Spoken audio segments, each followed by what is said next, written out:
बिस्मिल्लाहिर्रहमानिर्रहीम। अस्सलाम वालेकुम। मैं हूं गुलफाम चौधरी। आप देख रहे हैं मेरा फेसबुक पेज और यूट्यूब चैनल।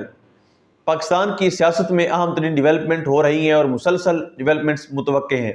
यकीनी तौर पर जो पाकिस्तान के हालात हैं वो यकसर बदलने जा रहे हैं और बड़ी बड़ी तब्दीलियाँ मुतवक्के हैं। इस हवाले से हमारे साथ मौजूद है सिद्दीक जान साहब। उनसे जानते हैं क्या डेवलपमेंट हुई हैं, पहले उनकी बात सुनते हैं फिर उस पर बात करते हैं। बड़ी पेशरफ्त हुई है। ISPR की जानिब से एक बड़ा अहम प्रेस रिलीज आया है जिसमें मिलिट्री कोर्ट से सज़ा पाने वाले जो सिविलियंस थे उनमें से 19 सिविलियंस को आज जो है वो रिहा किया गया है। और उसमें मैं आपको बता देता हूँ कि प्रेस रिलीज में क्या लिखा हुआ है, फिर बात करते हैं कि इसकी वजूहात क्या हैं। हवाओं का रुख बदल रहा है, आलमी दबाव है, क्या है इस पर ज़रा पहले ओवरऑल सिनेरियो को देखें, इस पर फिर बात करते हैं। ISPR के प्रेस रिलीज में कहा गया कि सानिया 9 मई 2023 के 19 मुजरमान की सज़ाओं में मुआफ़ी का ऐलान। सानिया 9 मई की सज़ाओं पर अमल दरामद के दौरान मुजरमान ने कानूनी हक इस्तेमाल करते हुए रहम और मुआफ़ी की पिटिशंस दायर की। अच्छा, ये अब मुझे नहीं पता कि क्योंकि हमारे सामने तो एक भी ऐसी दरख्वास्त सामने नहीं आई कि किसी ने रहम की अपील की हो। ज़ाहिर है जब हमारे सामने ये रहम की अपीलें आएंगी तो हम बता सकेंगे कि उसमें क्या लिखा हुआ है। दूसरा, अब तक जो फैसले हैं मिलिट्री कोर्ट से सज़ा पाने वाले, यानी अप्रैल 2024 में जिनको छोड़ा गया था, न उनके, न 21 दिसंबर वालों के, न 26 दिसंबर वालों के किसी एक का भी तहरीरी ऑर्डर अभी तक सामने नहीं आया। एक सफ़े का भी ऑर्डर सामने नहीं आया। बिल्कुल इसी तरह से जैसे अभी तक मैं ढूंढ रहा हूँ कि खालिद खुर्शीद साहब को जो 34 साल की सज़ा दी गई है उसकी कोई जजमेंट मिल जाए, पूरी जजमेंट नहीं मिल रही। अब ज़ाहिर है अब वो जजमेंट अगर उसमें इतनी आईनी और कानूनी जजमेंट होती तो जज साहब उसी वक्त दे देते कि ये जजमेंट ले जाएं। लेकिन मसला ये है कि इन फैसलों का कि फिर जब उनमें दमखम फैसलों में नहीं होता तो फिर वो फैसलों के रिटन ऑर्डर्स छुपाए जाते हैं। तो जैसे खालिद खुर्शीद, अब देखें ना, खालिद खुर्शीद साहब को क्यों सज़ा हुई? सबको पता है कि इमरान खान से वफा के जुर्म में सज़ा हुई है। इमरान खान के साथ डट के खड़े होने के जुर्म की सज़ा उन्होंने पाई है। और GB में उनकी जो पॉपुलैरिटी है, GB में जो लोग उनके साथ अवामी हमदर्दी है, जो लोगों के उनके साथ जज्बात हैं और उनके साथ इमरान खान के साथ, वो उनका जुर्म है। और इस वक्त आपको पता है कि हमें वो लोग नहीं चाहिए जिनके साथ अवाम मोहब्बत करते हैं, जिनके पीछे अवाम खड़े हैं, जिनकी अवाम बात सुनते हैं, जिनकी बात अवाम मान सकते हैं। इस वक्त हमें वो लोग चाहिए जिनकी वजह से पाकिस्तान के अंदर नफरतें बढ़ सकती हैं, जिनकी शक्लें देख के लोगों को नफरत हो जाए, जिनकी शक्लें देख के लोग पाकिस्तान के निज़ाम से नफरत करने लग जाएं, जिनको अवाम वोट ना दे, जिनको इसलिए लाया जाए कि अवाम ने तुम्हें वोट नहीं दिया तो अब तुमने अवाम की तरफ नहीं देखना, अवाम के भले की चीज़ें नहीं करनी, बल्कि किसी और के मफादात के मुताबिक चलना है। तो ये बहरहाल अभी तक कोई इस तरह का तहरीरी ऑर्डर अभी तक सामने नहीं आया, ना ही कोई रहम की अपील की दरख्वास्त सामने आई है। उसके बाद ISPR की जानब से कहा गया कि मुजमई तौर पर 67 मुजरमान ने रहम की पिटिशंस दायर की हैं। यानी इसका मतलब यह है कि 85 में से 67, यानी 15 और 3 18, ISPR के मुताबिक 18 नहीं की, 67 ने रहम की पिटिशंस दायर की हैं। 48 पिटिशंस को कानूनी कार्रवाई के लिए कोर्ट्स ऑफ अपील में नज़रसानी के लिए अरसाल किया गया है। 19 मुजरमान की पिटिशंस को खालिस्तान इंसानी बुनियादों पर कानून के मुताबिक मंजूर किया गया है। दायर की गई दीगर रहम की पिटिशनों पर अमल दरामद मुकर्रर मुद्दत में कानून के मुताबिक किया जाएगा।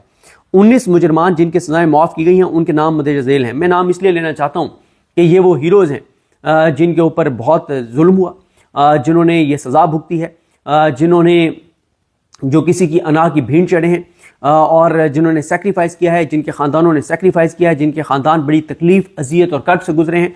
और ये इसलिए भी इनके ख़ानदान बड़ा उनको सराहना चाहिए कि जब ये लोग इनको मिलिट्री कोर्ट्स में ले जाया गया तो उस वक्त PTI क्रश हो चुकी थी और PTI क्रश हो गई और सहाफ़ियों का इमरान रियाज खान साहब उठाए गए थे, बाकी सब अपनी अपनी जान बचा रहे थे। तो आज तक इन फैमिलीज़ के लिए किसी ने उस तरह से सवाल नहीं उठाया और एक खौफ भी था कि इनके लिए जो सवाल उठाएगा, जो आवाज़ उठाएगा उसको उठा लिया जाएगा। तो लिहाजा इनके ख़ानदान वो अजीम ख़ानदान है जिन्होंने ये अजियत बर्दाश्त की है और दुख और तकलीफ बर्दाश्त किया है और इनके लिए उस तरह से आवाज़ भी नहीं उठाई जा सकी। लेकिन और इस आवाज़ ना उठाने में हम सब इस जुर्म में बराबर के शरीक हैं। हम में से कोई भी इनके लिए वो आवाज़ नहीं उठा सका जो आवाज़ उठानी चाहिए थी।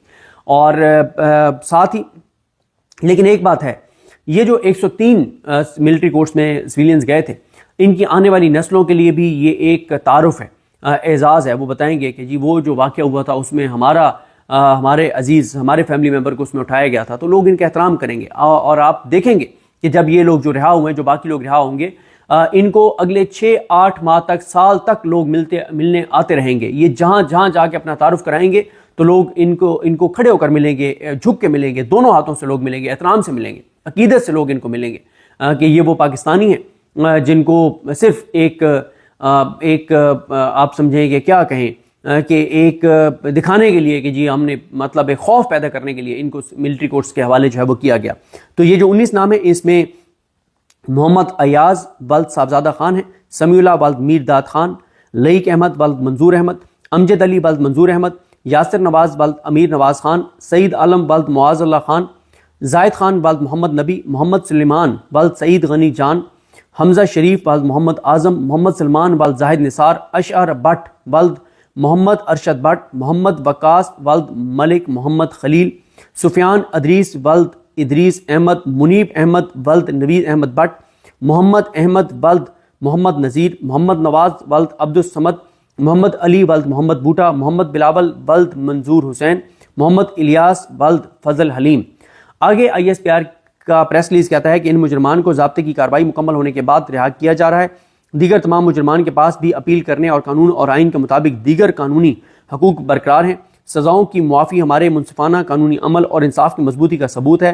یہ نظام ہمدردی اور رحم کے اصولوں کو مد نظر رکھتے ہوئے انصاف کی فراہمی کو یقینی بناتا ہے. یہ ہمارا نظام کتنا رحم دل ہے وہ پچھلے 2-2.5 سال میں ہر پاکستانی نے دیکھ لیا ہے. جو چار دیواری کا تقدس پامال ہوا ہے، جو یہاں پر بربریت ہوئی ہے، جو 26 نومبر کو ہوا ہے، جو لوگوں کی خاندانوں کے ساتھ ہوا ہے، جو فیملیز کے ساتھ ہوا ہے، جو ماؤں بہنوں بیٹیوں کے ساتھ ہوا ہے، وہ تو پاکستانی قوم نے دیکھ لیا کہ ہمارا نظام کتنا ماشاءاللہ رحم والا ہے. آگے کہا گیا ہے کہ اس سے قبل اپریل 2024 میں قانون کے مطابق انسانی ہمدردی کی بنیاد پر 20 مجرمان کی رہائی کا حکم صادر کیا گیا تھا. اب آ جائیں جی ذرا کوئک ایک کرتے ہیں تاکہ ہم اپنے کسی کنکلوژن پہ پہنچ سکیں. 9 مئی ہوا، 10,000 سویلینز کو جو ہے وہ گرفتار کیا گیا، 10,000 سے زیادہ لوگوں کو گرفتار کیا گیا. اور مجھے خود مسلم لیگ نون کے ایک رکن اسمبلی نے بتایا کہ ہمیں یہ یعنی یہ نہ لاہور کی بات بتا رہا ہوں، نہ پنڈی کی بات بتا رہا ہوں، یہ پنجاب کے ایک دور دراز ڈسٹرکٹ کی بات بتا رہا ہوں. اور اس سے آپ کو اندازہ ہوگا کہ 9 مئی میں کرائٹیریا کیا تھا لوگوں کو اٹھانے کا، گرفتار کرنے کا. تو انہوں نے مجھے بتایا نون لیگ کے رکن اسمبلی نے کہ ہمیں نون لیگ کے سب لوگوں کو DPO نے بلایا، اس ڈسٹرکٹ کے پولیس کے جو سربراہ تھے انہوں نے بلایا اور انہوں نے کہا کہ آپ لسٹیں دیں کہ کس کس کو آپ نے 9 مئی میں ملوث کروانا ہے. تو یہ ہے 9 مئی کی حقیقت. اور 9 مئی کے اوپر پولیس کے جو کرپٹ لوگ تھے انہوں نے کروڑوں روپے کمائے، کروڑوں روپے. اگر آپ مجموعی طور پہ تو یہ مطلب شاید 1 ارب سے بھی رقم کراس کر جائے جتنا پیسہ پولیس نے کمایا ہے. جس کو اٹھایا جاتا تھا کہا جاتا تھا 9 مئی میں ملوث کر دیں گے، لوگوں سے پیسے لیے گئے. جو بربریت اس ملک کے اندر یزیدیت ہوئی ہے اس کی مثال شاید ہم نے تو کبھی اپنی زندگی میں تو نہیں دیکھی. جو ہمارے بزرگ ہیں ان سے ہم پوچھتے ہیں تو ان میں سے کچھ بزرگ یہ کہتے ہیں کہ اس طرح کی چیزیں 1971 میں ضرور ہوئی تھی، اور وہ بھی دوسری طرف جو اب بنگلہ دیش ہے اس طرف ہوئی تھی.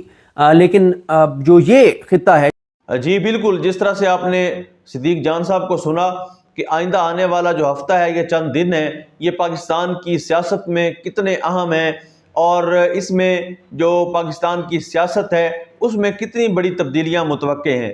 اللہ پاک وطن عزیز کا حامی و ناصر ہو. پاکستان زندہ باد.